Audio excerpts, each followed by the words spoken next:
저분들 왜 저렇게 기뻐하는지 아시겠어요? 왜 저렇게 환호하고 기뻐하는지 여러분 아십니까? 저렇게 기뻐하는 모습을 보면서 감동이 되어요? 막 우리도 막 기쁩니까? 별로 안 기쁘죠? 저들이 왜 저렇게 기뻐하는지. 여러분, 왜 우리들에게 감동이 없고 저분들에게는 왜 저런 감동이 있는 줄 아세요? 그 차이가 뭘까요? 어떤 차이가 있길래 저분들은 저렇게 좋아하고 우리는 저렇게 좋아하는 것을 보면서도 무감각한 그런 시간을 우리가 가질까요? 무슨 차이가 있습니까?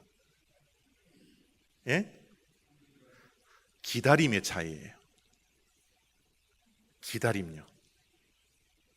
지금 저렇게 환호하고 즐거운 시간을 가지는 것은 저들이 우승을 기다렸기 때문에 그래요. 몇 년 동안 기다린 줄 아세요? 108년을 기다렸대요. 그 사이사이에는 물론 실망도 있었을 거고 눈물도 있었을 거고 치욕도 있었을 거고 수모도 있었지만 그들은 한결같이 우승을 기다렸습니다. 우리가 감동이 없는 것은 우리가 시카고 컵스와 관계없기 때문에 그래요. 시카고 컵스가 108년 만에 우승을 하든지 우승을 하지 않든지 우리가 기다리지 않았기 때문에 저런 기쁨과 감격이 없는 거예요. 그 차이입니다. 기다림의 차이예요. 벤자민 프랭클린이라는 사람은 이런 말을 남겼습니다. 기다릴 줄 아는 사람은 바라는 것을 가질 수 있다. 우리의 인생을 가만히 들여다보면 기다림의 연속이거든요. 근데 이 기다림이라는 것은 참 힘들어요. 어려워요. 참고 인내한다는 것은 너무너무 어렵기 때문에 우리 모두가 하기 싫어합니다. 그러나 우리의 인생은 계속해서 기다리는 인생입니다. 우리의 인생이 기다림의 연속이라면 인생을 다른 말로 표현하면 인생은 기다림이다 라고 정의를 내릴 수가 있습니다. 그런 정의를 가지고 있다면 기다림의 성공은 인생의 성공이 될 거고요, 기다림의 실패는 인생의 실패가 되는 거예요. 우승의 그 기쁨을 맛보도록 많은 사람들이 기다렸기 때문에 그 기다림이 성취되고 이루어지니까 저렇게 기뻐하고 환호하고 있는 거예요. 우리도 이 땅에서 살아가는 동안 힘들고 어렵지만 간절히 사모할 때, 기다릴 때 그 일이 성취되면 우리들에게도 저런 큰 기쁨이 찾아오리라 믿는 것이죠. 그래서 어렵고 힘든 인내와 참음과 기다림을 우리가 할 수 있게 되는 것입니다. 우리 젊은 분들은 이 인터넷에서 이 검색을 많이 합니다. 저도 검색을 많이 하는데요, 이 검색을 하게 되면 어떤 단어를 검색창에 집어넣으면 그 검색어에 관한 연관어가 많이 뜨게 됩니다. 그것을 연관 검색어라 그렇게 이야기를 하는데요, 여러분, 저 강신영이라는 이름을 인터넷에 검색을 해보면 어떤 연관 검색어가 나올까요? 한번 집에 가서 한번 해보세요. 강신영 하면요, 가장 먼저 저와 연관된 언어는 목사입니다. 강신영이라는 이름에 가장 많이 나오는 연관 검색어는 올리브 장로교회예요. 박근혜 검색창에 두드리면 어떤 연관 검색어가 나올까요? 잘 아시네요. 뭐 대통령, 또 뭐 박정희, 유경수, 뭐 이런 많은 이야기들이 나올 수 있지만 요즘 쳐보지는 않았지만 쳐보면 어떻게 해요? 우리가 방금 이야기했던 것처럼 최순실이라는 이름이 뜰지도 모르겠어요. 그만큼 그 사람과 연관되어져 있는, 상상되어지는, 이미지화가 되어져 있는 그런 연관 검색어가 각자가 있더라는 거예요. 여러분, 하나님 하면 어떤 연관 검색어가 떠오릅니까? 하나님. 사랑요? 창조주요? 은혜요? 능력요? 피난처요? 어떤 연관 검색어가 하나님과 연관되어져 나올 수 있을까요? 만약 우리에게 검색창이 있다면 이 검색창에 하나님이라는 단어를 두드리면 내 인생 가운데서는 어떤 연관어가 나타나겠습니까? 여러분, 하나님 하면 가장 먼저 떠오르는 단어가 여러분의 인생 가운데 무엇이에요? 저는 하나님 하면요, 기다리시는 하나님이에요. 기다리시는 하나님. 다른 많은 단어들도, 연관어도 많이 저에게 존재하지만 하나님은 저에게 포기하지 않으시고 나를 기다려 주셨던 하나님. 하나님의 기다림은 포기가 없으신 기다림이셨습니다. 하나님이 나를 기다려 주셨기 때문에 제가 이 자리에 서 있을 수 있는 거예요. 하나님의 포기하지 아니하는 그 사랑으로 나를 기다려 주셨기 때문에 이 자리에 서 있지만 지금 이 순간에도 여전히 하나님은 나를 기다려 주시고 있습니다. 저는 하나님을 생각할 때마다, 기다리시는 하나님을 생각할 때마다 가슴에 눈물이 맺혀요. 그 사랑이 얼마나 감사한지, 기다리시면서, 나를 기다리시면서 눈물을 흘리셨던 그 하나님의 눈물을 내가 생각해 보면 얼마나 감사한지 모르겠어요.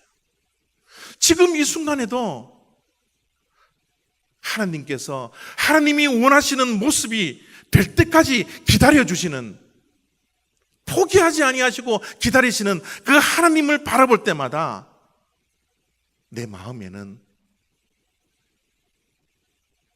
눈물이 멈추지가 않는 것을 하나님을 생각할 때마다 느끼고 경험하게 되는 것입니다. 하나님은 기다리시는 분이에요. 하나님은 오래 참으시는 분입니다. 하나님은 인내하시는 분이에요. 오늘 우리가 읽었던 9절 말씀 속에 이 하나님에 대해서 이렇게 말씀을 해주시고 있습니다. 주의 약속은 어떤 이들이 더디다고 생각하는 것 같이 더딘 것이 아니라 오직 주께서는 너희를 대하여 오래 참으사 아무도 멸망하지 아니하고 다 회개하기에 이르기를 원하시느니라. 15절에도 하나님에 대해서 이렇게 표현을 하고 있습니다. 또 우리 주의 오래 참으심이 구원이 될 줄로 여기라. 우리가 사랑하는 형제 바울도 그 받은 지혜대로 너희에게 이같이 썼고. 하나님은 어떠한 분이에요? 오래 참으시는 분. 그냥 참으시는 것이 아니라 오랫동안 참으십니다. 오랫동안 기다리세요. 오랫동안 인내하십니다. 무엇 때문에요? 오늘 말씀 읽었던 19절과 15절 속에 주님의 오래 참으심은 무엇 때문에 그렇다고 말씀을 하고 있습니까? 하나님의 꿈 때문에 그래요. 하나님도 꿈을 가지고 계시거든요. 하나님도 품고 있는 그 비전이 있습니다. 그 꿈이 있기 때문에, 그 비전이 있기 때문에 참으실 수 있는 거예요. 기다릴 수 있는 겁니다. 만약 하나님의 마음속에 꿈이 없고 하나님께서 가지고 있는 그 비전이 없다면 기다릴 수 없어요. 시카고 컵스 팬들이 108년 동안 기다렸던 그 이유가 뭐예요? 꿈이 있었기 때문에 그래요. 언젠가는 그 꿈이 이루어질 것을 실망과 눈물 속에서도 기다려왔기 때문에 그 꿈이 이루어지는 겁니다. 하나님도 동일해요. 하나님이 꿈이 있어요. 어떤 꿈이 있다고 9절 속에 15절 속에 말씀을 하고 있습니까? 오직 주께서는 너희를 대하여 오래 참으사 그 이유를 말씀합니다. 아무도 멸망하지 아니하고 다 회개하기에 이르기를 원하시느니라. 또 우리 주의 오래 참으심이 구원이 될 줄로 여기라. 여러분, 하나님의 꿈이 뭐라고요? 아무도 멸망하지 아니하고 다 회개하여 구원에 이르는 것. 이것이 하나님의 꿈이에요. 이 꿈이 있어서 우리를 기다려 주시는 거예요. 이 비전을 하나님이 한시도 잃어버리지 아니하고 품고 있었기 때문에 지금 이 순간도 참고 있는 겁니다. 기다리고 있는 거예요. 누구를 위해서? 누구를 위해서요? 우리를 위해서요. 여러분, 하나님께서 우리를 위해서 참고 기다리고 있음에도 불구하고 많은 사람들은 하나님을 때로는 조롱합니다. 하나님의 구원의 날이 언제 이르느냐고, 하나님의 구원이 언제 찾아오느냐고, 왜 이렇게 더디냐고. 사람들은 하나님의 꿈을 향하여서 조롱하기도 하고 그 꿈이 이루어지지 않을 것이라고, 마지막 종말은 이 땅에 오지 않을 것이라고, 한번 보라고 주님께서 약속해 주셨지만 이루어지지 않았지 않느냐고, 앞으로도 영원히 오지 않을 것이라고. 그들은 조롱하기도 하고 때로는 무시하기도 하면서 살아갑니다. 때로는 많은 사람들이 종말이 더디 온다고 실망하고 있어요. 여러분, 이 베드로 전후서를 쓰고 있었던 이 베드로도 예수님께서 곧 오실 것이라는 것을 믿고 저 말씀을 썼거든요. 그런데 예수님은 오지 않았어요. 이 편지를 읽고 있는 초대교인들도 예수님께서 속히 오실 것이라는 것을 믿는 그 믿음을 가지고 소망을 가지고서 기다렸는데 예수님은 오지 않았습니다. 많은 사람들이 실망했어요. 오늘날 살고 있는 이 시대에도 우리 믿는 자들조차도 예수님께서 속히 오시겠다라고 2000년 전에 말씀해 주셨는데도 불구하고 2000년이 흐르는 이 상황 속에서도 예수님이 오지 않자 우리 또한 뭐 어떻게 해요? 하나님의 말씀을 의심하고 이제는 기다리지조차도 않고 때로는 무시하고 때로는 우리의 마음속에서도 예수님의 날은 오지 않을 거야. 예수님이 지금도 우리를 위해서 이 마지막 때를 재림할 것을 연장시키고 늦추고 계심에도 불구하고 우리는 하나님이 오시지 않을 거야. 마지막 날은 우리가 살고 있는 이 시간에는 일어나지 않을 거야. 우리의 입술에서는 이 세상을 바라보면서 종말의 때라고, 마지막 때라고 누차 우리의 입술에서는 말은 하고 있지만 그 종말을 기다리지 않고 이 세상에 영원히 사는 것처럼 하루하루를 살아가고 있는 것이 바로 우리들의 모습이라는 것이죠. 그래서 주님은 오래 참으시는 대상이 믿지 아니하는 사람들을 위해서 오래 참으시는 것이 아니라 누구를 위해서? 너희를 위해서 하고 있다고. 너희를 대하여 오래 참으신다고. 너희가 멸망하지 아니하고 다 회개하여 구원의 완성을 이룰 때까지 내가 참는다고. 주님의 참으심은 이 세상 사람들을 위한 것이 아닙니다. 불의한 이 세상을 위한 것이 아니라 의롭게 살아야 할 우리들, 그 의로움을 바라지 못하고 빛의 역할, 소금의 역할을 감당하지 못하는 우리들을 위해서 주님은 오래 참으심으로 지금도 수모를 당하면서 거부를 당하면서 실망한다는 그 이야기를 들으면서 오늘 또 눈물로 기다리시고 눈물로 참으시고 눈물로 인내하고 계시다라는 거죠. 그러나 여러분, 오늘 우리가 기억해야 할 것은요, 하나님이 오랫동안 기다리시고 눈물로 인내하시지만 그 기다림은 영원하지 않다라는 거예요. 하나님께서 오래 참으시지만 그 오래 참으심은 영원하지 않다라는 것 기억하셔야 합니다. 그날은 도적같이 찾아와요. 그날은 도적같이 예견 없이 어느 날 갑자기 찾아옵니다. 여러분, 도둑이 집에 찾아올 때 내가 밤 10시에 찾아갈게, 새벽 2시에 갈게 준비하고 있어. 그런 도둑 보셨어요? 그런 도둑은 이 세상에 없습니다. 하나님이 주의 날이 도둑같이 임하리라는 말은 어느 날 갑자기 찾아오는 거예요. 예견하지 아니하고 어느 때 몇 시라고 말씀하지 아니하고 도둑같이 우리들에게 찾아온다는 거예요. 우리의 개인의 종말도 어느 날 갑자기 찾아옵니다. 이 세상의 역사의 마지막 날도 어느 날 갑자기 도둑같이 찾아오는 거예요. 무엇에 맞추어서? 하나님의 시기에 맞추어서.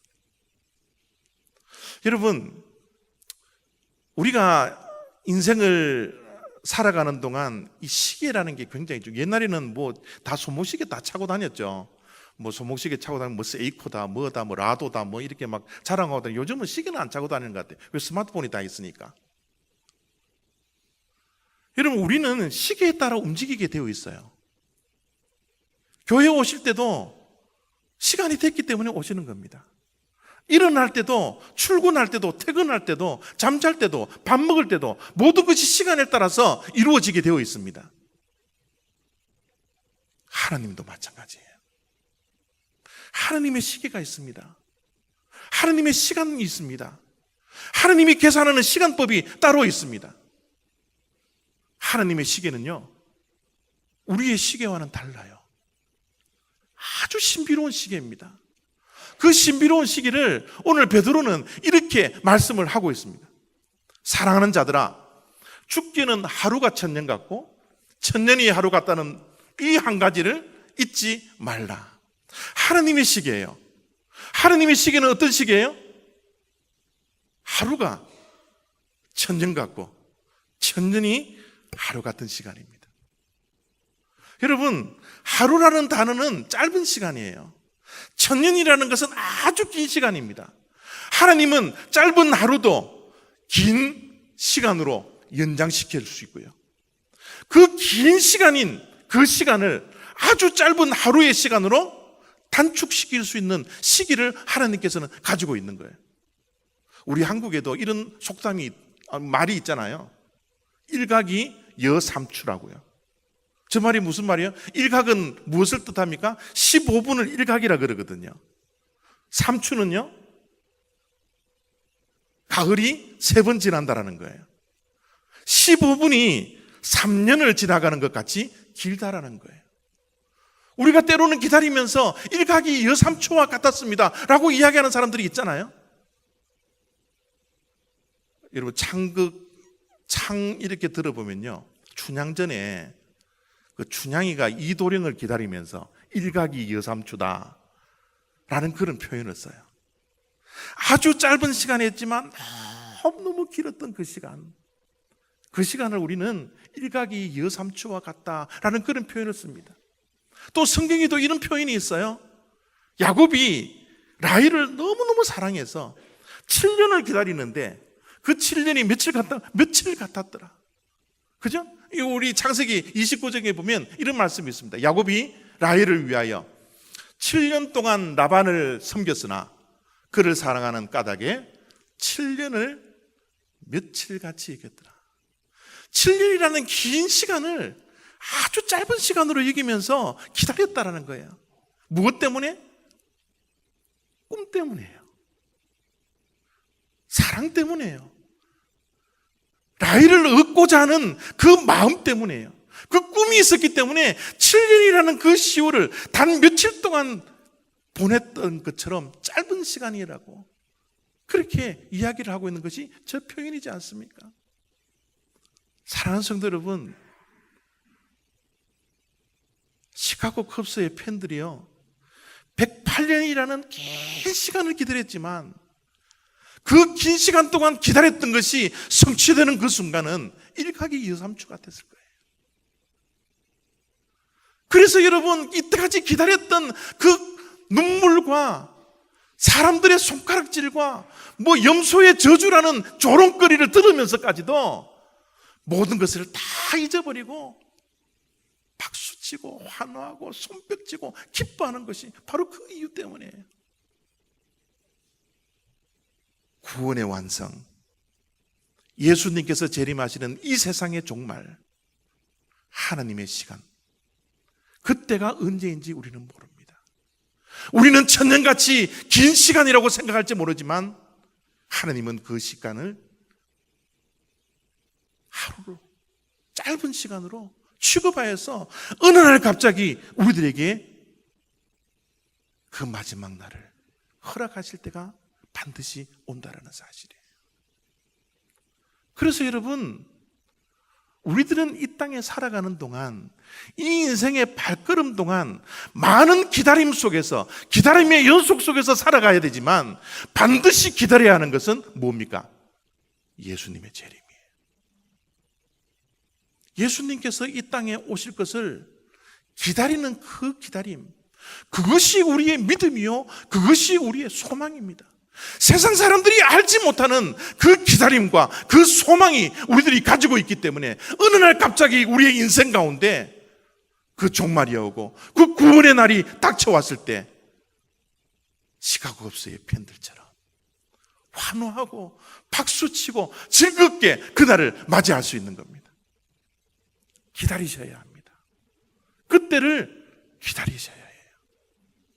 단순히 기다리는 게 아닙니다. 12절 말씀 속에는 이렇게 기다리라고 말씀해 주고 있습니다. 하나님의 날이 임하기를 어떻게 해요? 바라보고 어떻게 해요? 간절히 사모하라. 우리의 기다림은 바라보는 거예요. 사모하는 겁니다. 그것도 간절한 마음으로. 바라보고 간절히 사모하다라는 저 표현을 우리가 조금 이해하기 위해서 어떻게 하는 것이 바라보고 간절히 사모하는 것일까? 여러분 한번 생각해 보십시오. 우리 어렸을 때 초등학교 때 소풍 갔었죠?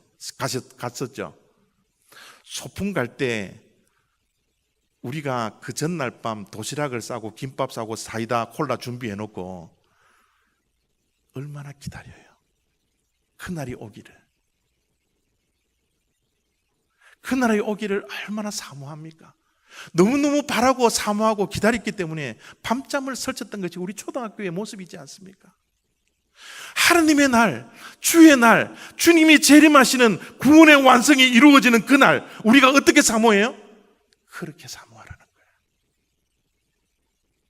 실제로 초대교회는 그렇게 여러분 주님의 재림을 기다리며 살았어요. 그들은 늘 기도할 때 마라나타, 주여 속히 오시옵소서, 아멘 주여 속히 오시옵소서, 어서 오시옵소서, 이것을 기도할 때마다 그들의 기도문으로 낭독하고 고백하고 그렇게 바라고 간절히 사모했습니다. 그런 간절한 사모함과 기다림과 소망이 있었기 때문에 예수님의 재림이 그들의 마음속에 품고 있는 비전과 꿈이었기 때문에 어떠한 환난과 어떠한 역경과 어떠한 핍박도 그들은 견뎌나갈 수 있었어요. 왜요? 그들의 마음에는 기다림이 있었기 때문에 그래요. 소망이 있었기 때문에 그래요. 사랑하는 성도 여러분, 베드로도 오늘 우리들에게 동일하게 말씀하십니다. 주님의 재림을 잊어버리고 살아가는 우리들, 주님의 재림과는 아무런 관계없이 살아가는 우리들, 이 세상이 영원한 것처럼 이 세상에 소망을 두고 살아가는 우리들, 베드로는 말씀을 통해서 권면합니다. 그날을 기다리라. 단순히 기다리는 것이 아니라 바라보고 간절히 사모하라고. 우리가 바라보아야 할 것은 이 땅이 아니라고, 이 땅의 것들이 아니라고, 없어질 썩어질 것들이 우리의 소망이 아니라고. 우리가 바라보아야 할 것은 앞으로 다가올 새하늘과 새 땅이라고 베드로는 우리들에게 권면을 하고 있습니다. 우리는 그의 약속대로 의가 있는 곳인 새하늘과 새 땅을 바라보도다. 여러분, 우리가 바라보고 우리가 사모하고 우리가 기다려야 할 것은 이 땅의 그 무엇이 아닙니다. 이 땅, 우리가 보이는 여러분 하늘이 우리가 기다리는 것이 아니에요. 우리가 기다리는 것은 새하늘과 새 땅입니다. 주님의 재림과 함께 시작될, 우리가 영원히 거할 그 참 소망, 새하늘과 새 땅. 그 새하늘과 새 땅이 이 땅에 임하면 우리의 모든 고통도, 우리의 모든 눈물도, 우리의 모든 어려움도, 우리의 모든 장애물도 다 사라져버릴 주님 주시는 그 평강으로 살아가야 할 그 세상, 그 세상이 우리의 유일한 소망이 되어야 합니다. 초대교회는 그 소망을 가지고 살았어요. 새하늘과 새 땅이 임할 수 있도록 마라나타 마라나타, 주 예수여 속히 오시옵소서. 저는 우리 올리브교회 성도님들 한 분 한 분이 이 마라나타의 신앙이 날마다 새로워지는 그런 축복된 인생들이 되어지기를 원합니다. 우리가 바라는 것, 사모하는 것, 간절히 기다려야 하는 것, 그것은 새하늘과 새 땅이라는 사실을 기억하셔야 합니다. 여러분, 새하늘과 새 땅을 기다리는 분들은요, 그냥 하루하루를 그냥 살지 않아요. 그냥 먹는 것, 입는 것, 그것만을 위해서 살아가지 않습니다. 베드로는 새하늘과 새 땅을 기다리고 간절히 사모하는 사람들의 삶에 대해서 이렇게 말씀을 해주고 있습니다. 그러므로 사랑하는 자들아, 너희가 이것을 바라보나니 주 앞에서 점도 없고 흠도 없이 평강 가운데서 나타나기를 힘쓰라. 우리가 힘써야 하는 것이 뭐예요? 우리의 삶입니다. 새하늘과 새 땅을 기다리고 사모하고 바라보는 인생으로 살아야 되지만 우리는 이 땅에서 점도 없고 흠도 없이 살아가도록 힘쓰는 삶, 그것이 우리 크리스찬들의 인생이라는 거예요.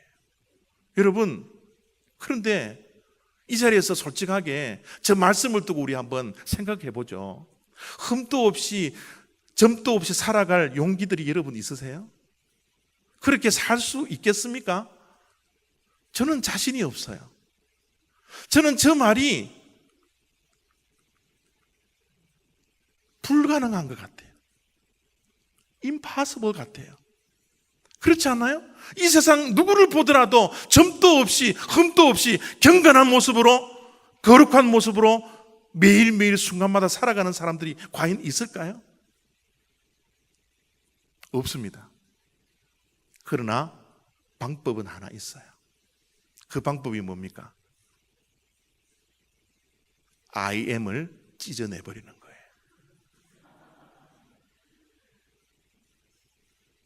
나는 그런 의의가 존재하지 않습니다. 내 열심, 내 신앙, 내 믿음, 내가 가지고 있는 노력, 그 어떠한 것도 여러분 나를 점 없고 흠 없이 살아갈 수 있도록 하지 못해요. 내 자신을 찢어내버릴 때 이것이 가능합니다. 나를 찢어내버리고 그 자리에 예수님이 놓여져야 합니다. 예수님의 십자가가 그 자리에 놓여져야 합니다. 오직 예수님만을 바라보며 날마다 흠도 없고 점도 없이 살아가야 할 인생인데 날마다 넘어지고 쓰러지고 실패하고 넘어질 수밖에 없는 자들이 우리가 해야 할 것, 내 자신을 벗어버리고 내 자신을 찢어내버리고 십자가의 그늘 밑에 주님 앞에 나와 오늘 또 하나님, 내가 이렇게 실수했군요, 이렇게 실패했군요, 하나님은 흠도 없고 점도 없이 살아가라고 오늘 또 눈물을 흘리며 나를 기다리고 계신데 내가 그런 삶들을 살지 못해서 하나님 나를 용서해 주십시오. 하나님, 나 때문에 재림이 늦어지시는군요. 이 세상의 종말이 바로 우리 때문에, 바로 나 때문에, 의롭게 살아야 할 내가 의롭게 살지 못하고 불의한 세상과 타협하고 살아가는 내 모습 때문에 주님은 이 시간에도 눈물을 흘리면서 나를 기다리고 계시는군요. 나를 내려놓아야 합니다. 그 자리에 오직 예수. 여러분, 오직이라는 이 단어를 여러분 꼭 기억하십시오. 오직이라는 단어는 다른 것은 필요 없다는 거예요. 다른 것으로 만족하지 않는다라는 겁니다. 우리 믿는 자들은 주님 한 분만으로 만족하는 겁니다. 주님 한 분이 내 삶의 중심이 되어서 내 자신의 인생을 주님께서 이끌어 나가실 수 있도록 그 주인의 자리를 오직 예수 그리스도에게 넘겨드리며 살아가는 것, 그것이 주님의 재림을 기다리는 우리의 모습이 되어야 된다는 거예요. 여러분, 저 그림이 누구의 그림이에요? 레오나르도 다빈치의 그림입니다. 제목이 뭡니까? 최후의 만찬입니다. 최후의 만찬이라는 그림이 원래는 저 그림이 아니었다고 해요. 다빈치가 처음으로 완성했던 최후의 만찬이라는 그림은 저 그림이 아니라 다른 그림이었습니다. 그 첫 번째 완성했던 그림을 가장 친한 친구에게 보여주었다고 그럽니다. 평가를 해달라고. 그러니까 그 친구가 그 그림을 보고 막 감탄을 합니다. 어떻게 이렇게 아름다운 그림을 당신이 그릴 수가 있느냐고. 어떻게 이런 세밀한 표현을 이 그림을 통해서 할 수 있느냐고 하면서 그 평가하는 그 친구가 예수님이 들고 있는 은잔을 바라보면서 이렇게 아름다운 은잔은 처음 봤다고. 이렇게 세미한 은잔을 당신이 어떻게 그렸느냐고. 그렇게 막 평가하고 칭찬을 했대요. 그 친구가 떠나자 레오나르도 다빈치가 그 첫 번째 완성했던 그림을 푹푹 찢어버렸습니다. 왜요?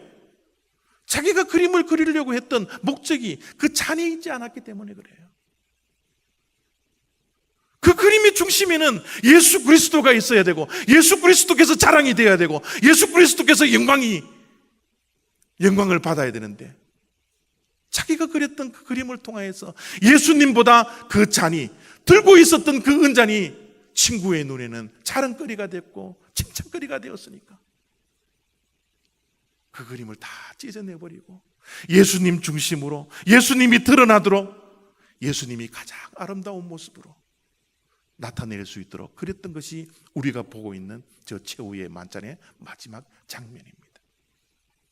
사랑하는 성도 여러분, 우리의 삶 속에서, 우리의 인생에서 드러나야 할 것은 예수 그리스도이십니다. 우리를 위하여 십자가에 돌아가셔서 우리를 살려주시고 이 땅에 썩어질 것을 소망을 두지 아니하고 새하늘과 새 땅, 영원한 소망, 그 소망을 가지고 하루하루를 살아갈 수 있도록 생명을 주셨던 그 예수 그리스도, 그 예수 그리스도만이 우리의 자랑이 되어야 합니다.